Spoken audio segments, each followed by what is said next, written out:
This is Ralph from Happy Dog Training, and welcome to another episode of Dog Talk. Today we're going to talk about animal welfare. And I'm going to probably have a little bit of a different take than the normal takes that you usually hear, because I'm going to put this into context of training and animal welfare in comparison to other things that are being suggested besides training. So I want to focus on that aspect more. Because that's an aspect I personally care about, and it's something that comes up more and more, and I find it somewhat interesting on the one hand, but also disturbing on the other, on how the issue is framed. So there is a pandemic in my mind of management. And what I mean by that is that there is more and more suggestions that behavior in animals, in dogs particularly, but it applies to other animals that live with us, but obviously we're focusing on dogs, that the behavior of dogs should be managed versus modified. So it becomes manage everything, adjust your life, fix this and that in your home, put up this barrier and that barrier, walk in a different path, and avoid situations your dog doesn't like, and it's things like that. Management, basically. Don't fix things, don't train things, don't... Training later, only the things you really can't manage, you should train. And that's not something I can really get behind. And that's not because just that's my job and I train dogs, but I think it's a problem for animal welfare. It's an animal welfare concern to me.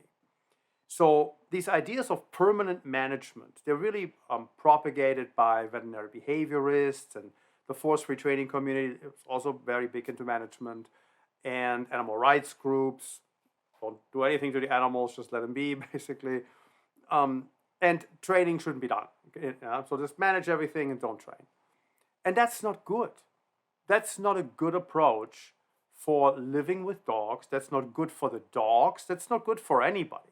It just becomes a never-ending management palooza and a lot of stress and a lot of work in your home, and it doesn't help your dog. It just avoids the problem, but it doesn't make your dog better. So I'm going to post in the show notes, I'm going to post 2 videos. And I think they are a beautiful example of what training can accomplish and why we need to train and not manage. And it's Tina, and anybody who follows Ivan Balabanov and the journey with Tina will be familiar with these. I'm going to push the very first video he did, the case study video, and then the last update, 6 months later, of how the transformation went, because it's quite remarkable. But that's a great example of training. Training without anything other. No drugs, no management, just training. And there's strategic things that you manage for a little bit during the training protocol, but not like as a permanent way of living. So management is not how this was accomplished. This was accomplished through modifying the behavior, through a training protocol that was sophisticated and very targeted towards what Tina needed. And that is what it's all about. So it's about training to change dogs' behavior in the situation where that needs to happen. So when your dog eats sprinkler heads, the answer is not to put fencing around the sprinkler heads or bury them. That's management. That's not the answer. Right? If your dog is afraid of other dogs, you should try to work on the confidence of your dog versus just avoiding other dogs all the time. Because ideally, we get a dog to the point where he gives other dogs a chance and he can have social interactions, maybe makes a friend or two. It doesn't have to be everybody. But it would be good for him to make friends. So with other dogs, because it's good for dogs to be with other dogs from a mental perspective. This is just again an animal welfare concern. But this management pandemic that we are in, so where did this come from, and how did this start? Because it didn't used to be this way. We used to look at behaviors in dogs that we didn't appreciate as something that we should be addressing through training. And only if we couldn't address them through training would there be a management aspect. So it's not that there is never a time for managing things. There certainly is. Management is not something you should never do. But it shouldn't be the first thing you do, and it shouldn't be the main thing you do, and it shouldn't be the predominant thing you think about. How can we manage all of this? It should be, well, can we help this dog be better? Can we help this dog have a richer life?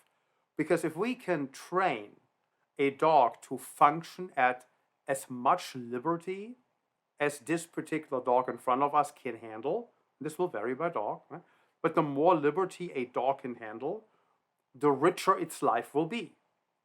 If a dog can be trusted off leash because he has a recall, he can go hiking off leash on a trail and have a blast and be a dog out in nature. If that's not feasible and he just takes off, well, you can't do that. Keep him on a leash, which is not great if you go hiking, and maybe you don't go hiking or you don't bring him, and so your dog misses out. So the more freedom a dog can be trusted with, the better his life quality will be. And that is the animal welfare I'm talking about. It's about trying to give our dogs the best possible life, the best possible fulfillment, and making them the best version of themselves. And that will vary by dog how far this can go individually. Some dogs are just social butterflies and have no issues, and it's great. Those dogs don't always end up as dog trainers for something. They may take some obedience classes or something, but that's about it, right?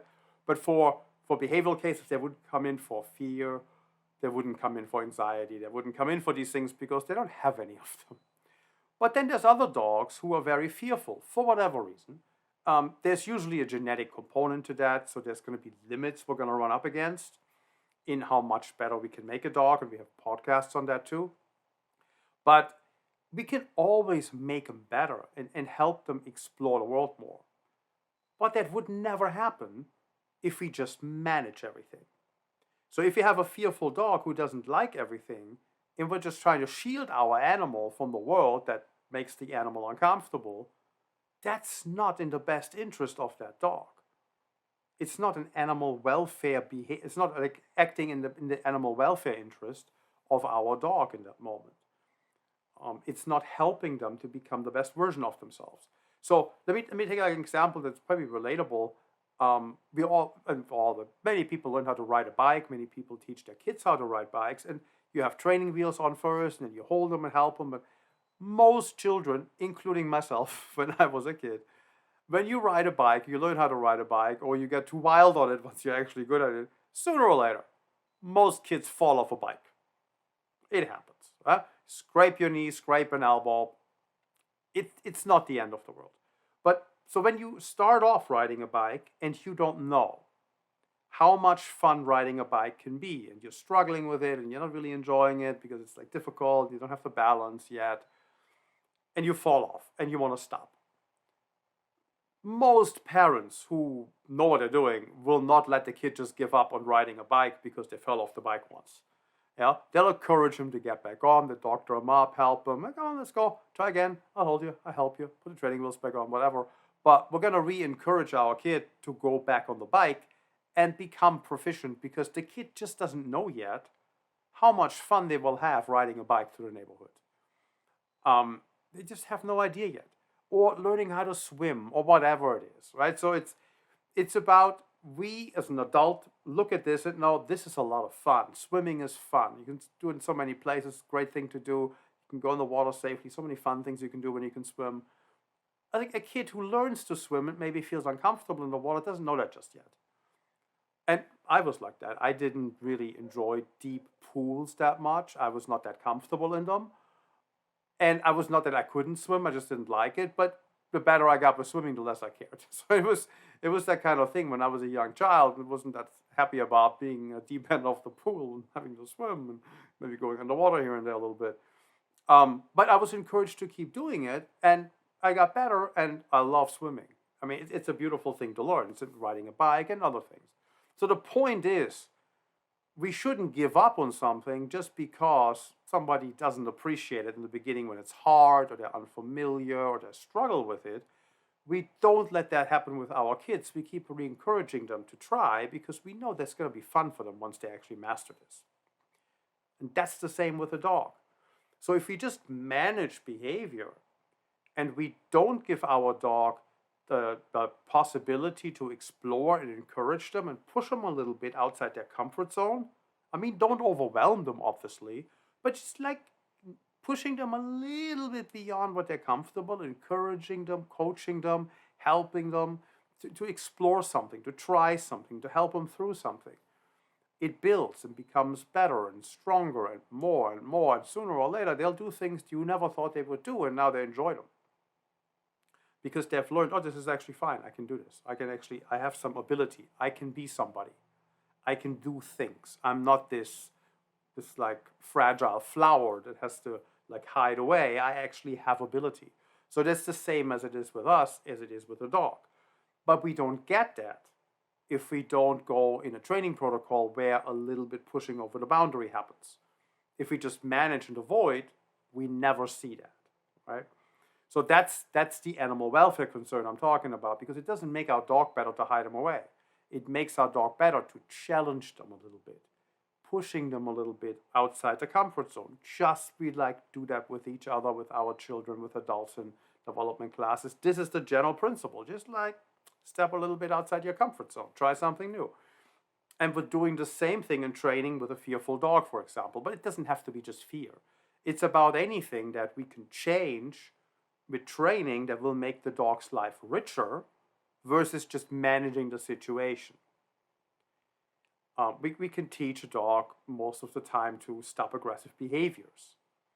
Right? I mean, there's cases where it's very difficult because for so many reasons. We have podcasts and listen to them if you want to hear what all the different scenarios could be. But most of the time, you can get rid of aggressive behaviors in most scenarios. And living with that versus fixing that is very stressful. So you don't want to live with that. Like a lot of dogs like that, if it doesn't get addressed, they sooner or later end up at the vet's office for euthanasia, and that's certainly not a good thing if you could actually fix it. And you don't know if you try, and you have to try. If you don't try, you won't know. If we're just going into a management protocol and then something goes wrong and then our dog has to take the one-way trip to the vet, that's not really in the interest of its welfare. Going through a training process and trying how much we can improve it, how good our dog can get, how much security we can develop, how much trust we can build, that makes our dog better. Maybe we can squash it completely, the aggressive behavior. Maybe we can't. Maybe we can get it to a point where it's much easier to live with and our dog can make some friends. Doesn't mean you have to love everybody, right? But it's about improving a dog's life through training. So management should not be done as a way of life. It should be done when we can't fix it or we can't address it any other way. Like the first example always that comes to mind is food aggression. We have a podcast on that if you want to listen to that, but food aggression is most of the time a genetic predisposition. And it's not uncommon because it's evolutionarily a very successful behavior, a very successful strategy for a dog to be food aggressive. That's advantageous in the world, as if you're a dog. If you're a predator, having food aggression, protecting your resources, is not a bad attribute to have, instead of just giving everything up. And dogs that have that are usually fantastic outside that issue. So there's no reason to do anything other than just manage that. So that would be a management item because you literally can't fix it in training. You can't change a genetic trait through training. You could suppress it in the moment. You can penalize it in the moment. You can start hand feeding. You can do all these weird things that people try with food aggression, but they all fail eventually because we're dealing with genetics most of the time. And there's no amount of training that will fix that. There's no amount of suppression that will change that, right? So it's just not a good idea. So that's a management item. But there's not that many of those management items. Just very few. And we should not resort to management when we can train. That's the point. So how did we get here? So how did we get to this point where everything is just managed, or we're supposed to manage, what people tell a dog owners is manage? And it probably goes back to the way the dog training world has evolved over time. We could write a whole book about how dog training has changed, but here's a quick, like a cliff note, so to say. Dog training used to be extremely harsh. And that was not fun. It was not fun for the dogs, it was not fun for the people.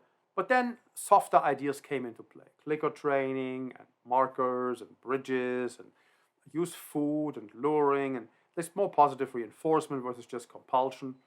And these are all great things. You should do all of them. It's great to use positive reinforcement through play. And if you prefer food, then you can go around that route. But we went from this total extreme of compulsion becoming softer, which is good, to the other extreme now where we're not just softer, we're like, oh, no, you can't even say no to your dog. That is too harsh. Don't say no to your dog. There's a lot of people, there's a lot of trainers around out there walking around saying you can't say no to your dog. That's ridiculous. Right? We say no to our children all the time. We say no to each other all the time. We can't say no to our dog. That's just silly. But it's then, you can't say no to your dog. You're not supposed to use any kind of training collar or training tool whatsoever. It has to be just all positive, because if you're not all positive, you are just a monster. You're a horrible human being. You have to be punished. You have to be shamed. You have to be sidelined because, oh my God. Right? So we went from this one extreme of it's just way too much compulsion, there's no need for any of that, to wanting to be softer, which makes sense, to the extreme of, there can be no compulsion at all, ever. The dog can be never made to do anything. It has to be all just free will, which is not realistic. He's not as developed intellectually as a human being is. Right? So there has to be some kind of control that will have to say, you can do this, you can't do that. That's off limits, that's okay, that kind of thing. So we have to do that. Right? We do it with our children, as I said. Anybody who's a somewhat successful parent at some point tells his kid not to do something, and it's still some consequences. We collect the smartphone. We collect the Xbox because we want to change the dog's behavior, the child's behavior, right? And that would be, like, in technical terms, called negative punishment, which you can do with the dog to some extent, but there's limits, right? There's limits on when you can employ that, and it depends on the scenario, what you're dealing with, if that's even an option. So but the point is, consequences are a thing we do. We shouldn't shy away from them. So we shouldn't, like, go to this other side. But if you go to the other side of completely everything has to be force-free and positive, we can no longer fix any problems, because the supposed solutions in the differential reinforcement realm, which are also good ideas. It's not that differential reinforcement is a bad thing. It's not at all. There's a lot of great things you can do with it. But it has its limits. Unless you combine it with some kind of punishment sometimes, you're not going to be able to address all the things that you can in a more traditional training route, where you use a mixture of reinforcements and punishments for training, where you encourage what you like and discourage what you don't like, which is the more regular thing that we would do with everybody in the human world too, right? Psychology 101. Lesson 1, first day, don't reward bad behavior. Yeah, so anybody who's ever taken a psych class has heard that. But that's the extreme. So we get to this other side and we can't fix problems, so then we have to go manage them. And we're getting into this eternal management cycle now, because, well, we're not allowed to use any tools, and we're not allowed to say no, and we're not allowed to modify behavior, because that's a bad idea. So we need to manage. Again, it's an animal welfare concern, not a good idea. Right? And I think the whole thing came from a dislike from using training tools, aversive tools, because most tools are in some way, shape, or form aversive. Like a head halter is aversive. It's touted as this beautiful thing, but it's not. It's quite aversive. A regular collar can be aversive. Like a harness can be aversive. It doesn't matter what it is. Anything can be aversive in the right context. But the usual concern goes to, like, martingale collars and prong collars and shock collars and choke chains and that kind of stuff, right? So those are the things that certain groups take issue with. And if you take issue with these tools, then you end up in these no tools ideas, and then you are limited in what you can accomplish in training. And you end up with a lot more management than you otherwise would. But that's a problem, right? So the problem is not that there are training tools and that you can abuse them, because you certainly can. You can abuse absolutely anything. The problem is that we are trying to equate now a very targeted, limited use of a training tool in an overall training program to something that abuses a tool. And that's all somebody does, right? So if a trainer wants to use just compulsion and just hammer your dog into the ground with training collars, well, look elsewhere. That's not a good idea. We shouldn't be doing that either. But if somebody takes issue with using 5% in a training program, having 5% tool usage with a 95% positive reinforcement program component, well, it's like 5% aversive collar and 95% reinforcement, encouragement, play, food, praise, whatever positive reinforcement you're using. If somebody takes issue with that slight aspect of like, no, you can't do that, that's an ideological problem. Now, that's not like an actual issue that somebody's hurting a dog here. We're just power steering a dog into the right direction with these tools. And yes, you can abuse them. Right? There's tons of videos on YouTube and other social media websites, large accounts with even like millions of followers. It's kind of disturbing, where you have really, really bad examples. No question, right? I'm not defending any of that. That's not the point. But these are extremes. These are the extremes that we don't want either. The bad ideas. But they make it harder to defend any tool usage because they show such a over emphasis on, let's call it brutality, because that's what it is. And that just makes everybody cringe, myself included. I don't like seeing this. But that's just like, yeah, God, man, this is not good idea. So somebody's, again, using a regular training collar that you can do a lot good with in a very bad way, and then everybody feels bad about it and say, well, we can't use this tool. Look how horrible this is. Versus looking at a really skilled trainer that uses the same tool in a completely different way. And if you watch that trainer work, and I would like to think I'm one of them, so if you watch someone work in this way, you would not take an issue with anything that happens in that training scenario. And yes, there's a prong collar on that dog, but nobody will take issue with what they're seeing because it's not there's no bad nothing. There's no yelping, there's no screaming, there's no anything. It's just a happy dog doing its thing, getting a little bit nudged in one direction or the other here and there because he's not quite doing what he's supposed to do. Now, but so with this balance, we can fix problems. If we don't even allow the slightest aspect of that in any kind of training program, well, then we can fix certain problems and we're ending up in a more permanent management scenario. And that's a problem. This is not good for the family, that's not good for the dog, it doesn't make the dog better, and it's an ideological issue. It's not an actual animal welfare issue, the welfare issue that we're not fixing something we could fix. So a couple of examples just from the top of our heads. Let's compare this a little bit. And I'm going to pick some that are very clear cut because I want to make a point, obviously. Let's take going hiking out on a trail. If you want to teach a dog to not approach the scent of a rattlesnake, you're going to need a shock collar. Because when he does that, you're going to attach a consequence to approaching the scent of a rattlesnake. And the dog will learn that's a bad idea without getting bitten, without getting injured, without getting any venom in him.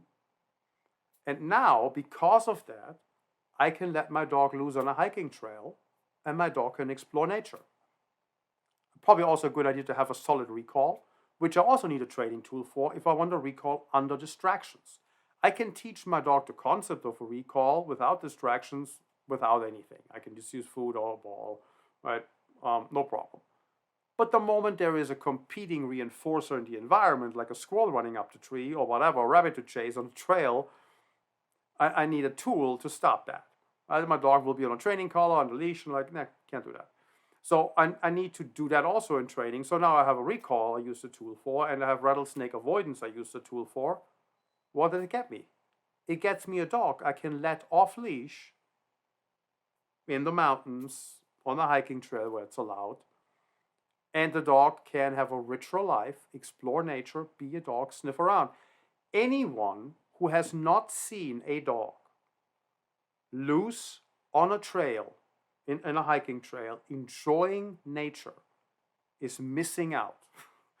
You need to see this to appreciate it, I think. They have so much fun if they get to explore nature in this kind of fashion. Just be out there and enjoy themselves. And if you have a good relationship with your dog, they always come back, and they have a good recall, they can come back. They're not going to run into rattlesnakes. They're not going to pursue them, so they won't get bitten out there in the mountain and then die because you can't get them back to the car before the snake venom kills them. And you're giving your dog more freedom. You're giving your dog a richer life. So this is training using these horrible things. Of course, I'm being sarcastic here. But we're using tools to create behaviors and modify behaviors and teaching our dogs not to do something that tremendously enriches their lives because it gives them the ability to do something that otherwise wouldn't be possible. And that's much better for animal welfare for our dog than keeping them on a leash the whole time. And there's so many applications where tools come into play, like self-mutilation, chewing on themselves, destruction of the home.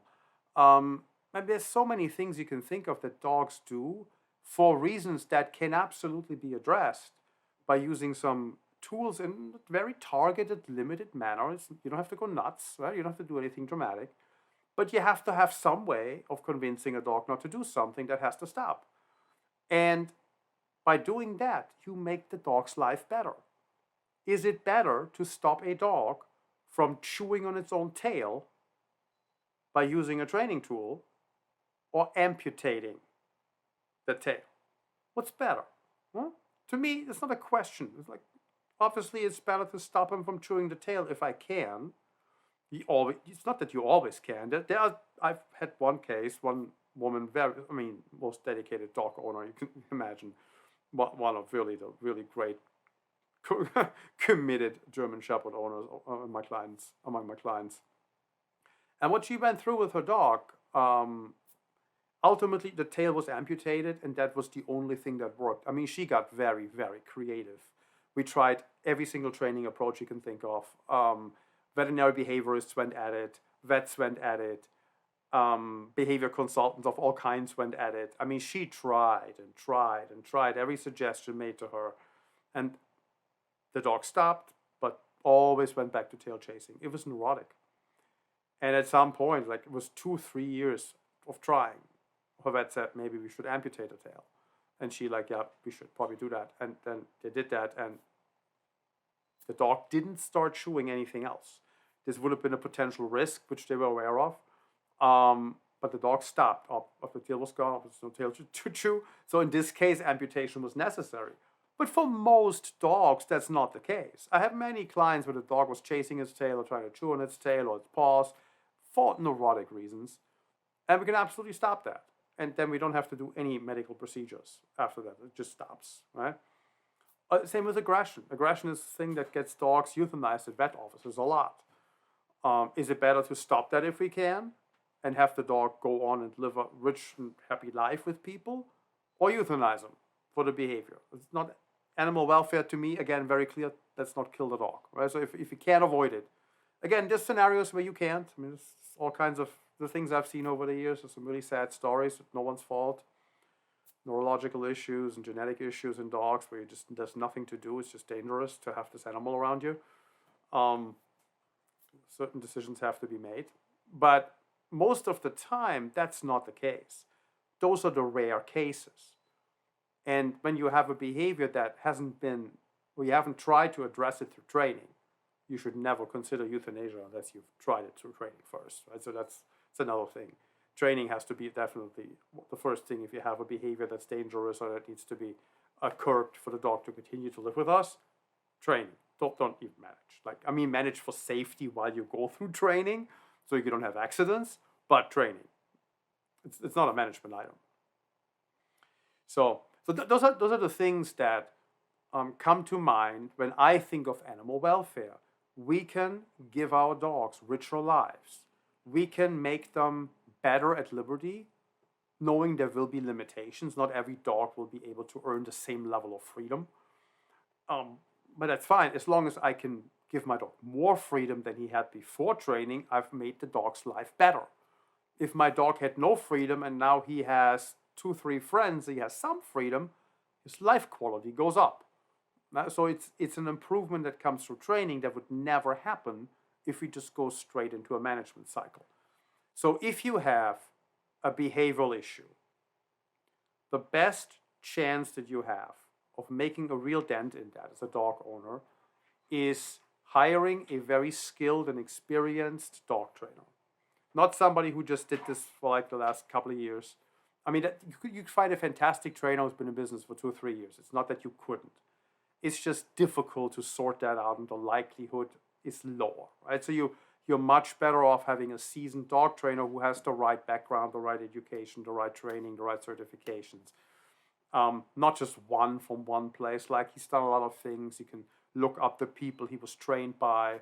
You get some good recommendations. Of course, I obviously recommend Training Without Conflict certified trainers and dog trainers from the Michael Ellis School of Dog Training. Those are the two camps in the United States I recommend. And when you have serious issues, those are skilled individuals who were trained by some of the best and will have solutions and answers that others haven't thought of. So that should always be the step number one: hire a skilled trainer. A lot of people end up going to veterinary behaviorists first. And the thing to know about that is that veterinary behaviorists, well, some of them are certainly very well educated. It's not that they don't have an education, they do. And there's degrees of how good the education is depending on where they went, but some of them are very well educated. But I would personally say, from my experience, probably not the majority. The majority is more like a medium level of education, while then there is a top tier, maybe like 10-20% of them who have a really high level of education. And they will come up with more creative ideas to help people, including training programs that are more balanced in nature. But when you go to a veterinary behaviorist, the thing you have to keep in mind is that they do not interact with dogs in a realistic environment or realistic manner as much as a seasoned dog trainer does who's worked for 10-15 years. And so a dog trainer, I think I mentioned this in a dog trainer podcast before, is the average dog trainer works with about 80 to 120 dogs a year, depending on their business model, depending on where they work. They may touch more dogs when they work at a larger dog training facility, that they're involved in some aspects or some sessions with more animals.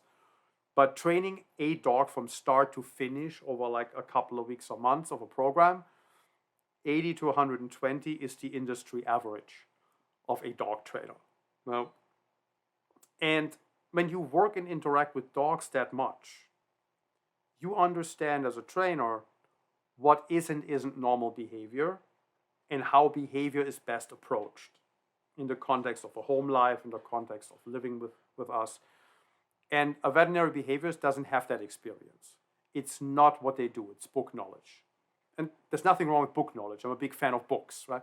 But you cannot get to the same level of experience and understanding what isn't normal just from reading about it. You need to have more than just book knowledge to really fix these problems with anything other than medication.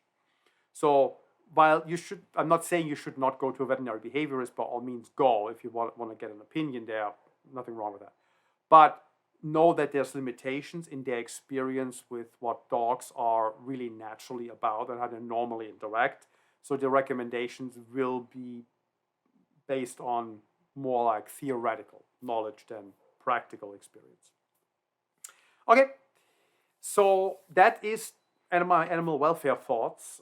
Training first, management only if you have to. That's the summary of everything I just said.